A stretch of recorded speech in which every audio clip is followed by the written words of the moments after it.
Tonight, I'm going to tell you about a weekend that I did two incredible things. I made my mother's last wishes come true with a good friend of mine, and I got under my brother's skin.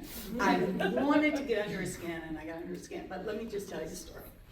So my mother passed away in 2012, and she had definite ideas on what she wanted us to do with her body after she died. She wanted to be cremated, and she wanted her ashes mixed with my stepfather's ashes and scattered out to sea at Fort Macon, North Carolina.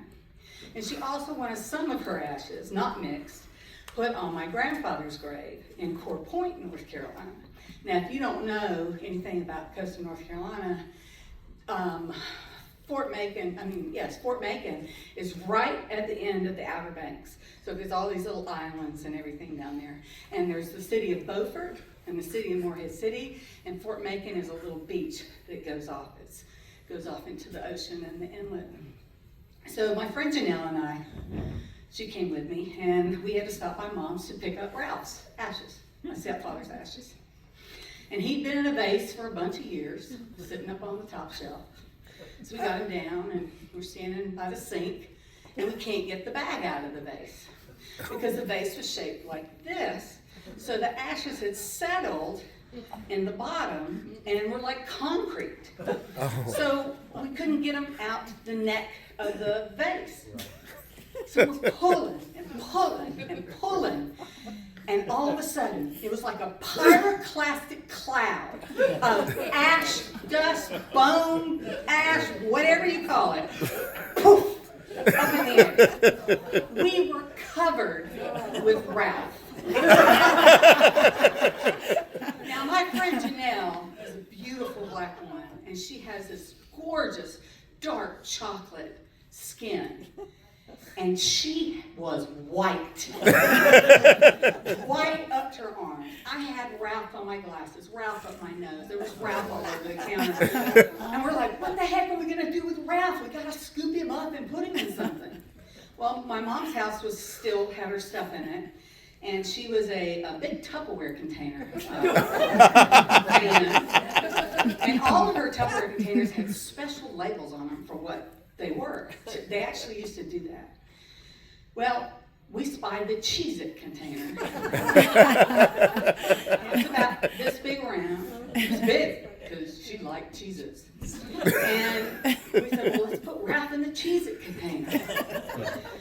So we scoop up Ralph, get him up, get him in the container, get him off of us. And he's taken care of. We get in the car, we go to Fort Macon, Morehead, Beaufort, whatever.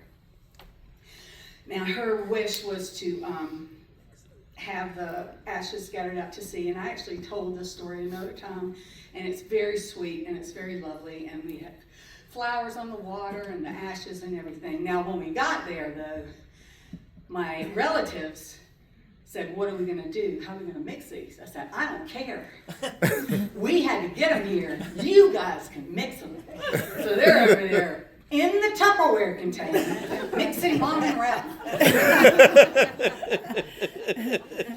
So, the second part of my story is, after we had the memorial, I had cousins there and uncles there, and they were all from Massachusetts and New Hampshire, and they'd never really been down there that much. The kids hadn't, my uncles had, because they grew up going down there.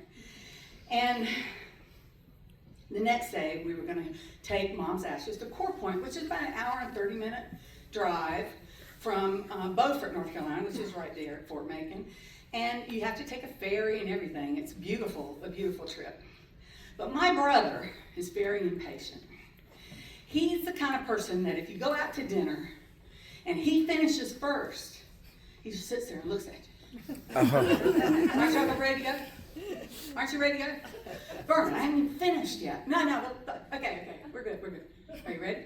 So that's the way he was. So he's also the kind of person that when he gets somewhere, he's already thinking about when he's going to leave. 2 o'clock is the magic hour for my brother. If everything we do, by 2 o'clock we got to be gone. So anyway, So we're supposed to go to put Mom's ashes over the grave of my grandfather. And we went to a friend's house that was there, and we were all saying goodbye.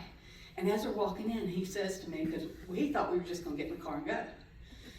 And we were walking in, he goes, well, it looks like we're not leaving right now. And I said, no, it doesn't. And I thought, I'm going to get him. So I asked my cousins if they'd seen the horses on Carrot Island, because there are wild horses right behind Beaufort on Carrot Island. And it's only, half a mile down the road. And they got so excited. And my brother looked at me like he was going to kill me. Because he was ready to go. He had to get on the road to go get those ashes to Core Point. But we went to see the horses. My sister-in-law, who's actually here tonight, she wanted to use somebody's binoculars. And Vern said, you don't need binoculars. We got to go.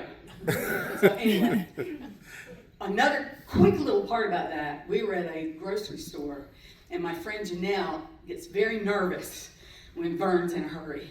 And she's standing at the counter. Janelle's a beautiful woman, had jewelry and her hair done perfect and looked gorgeous. And most of the people in the Eastern North Carolina just don't look like that.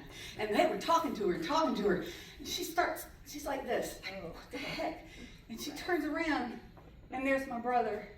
He's about 6'3", towering over her. So, I gotta go. So she runs. We get to the cemetery. We're putting Mom's ashes. We're looking at all the beautiful graves. My great-grandparents are there. Aunts, uncles. It's a really old cemetery. And Vern says, are we done yet? And everyone went, yeah, I guess so. We scatter our ashes, we're done. He goes, well, I don't have to be here. And he and Lori got in the car and left. And that's my brother. Love getting under his skin. Just love it. So, the misadventures of my mother's memorial.